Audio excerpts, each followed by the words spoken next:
السلام عليكم مشاهدينا الكرام، مرحبا بكم في قناتنا. الرئيس الجزائري يعزي الملك محمد السادس في وفاة والدته.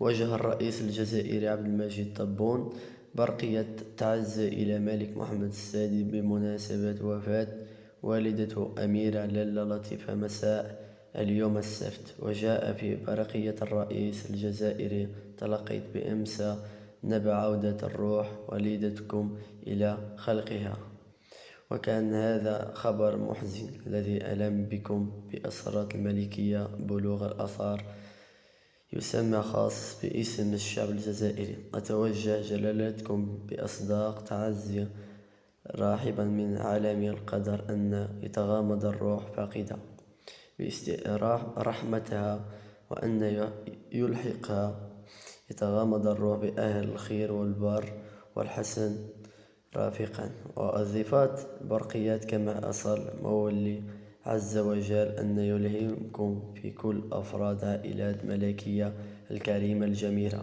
الصبر والسلوان لتجاوز هذا المحنة الأليم.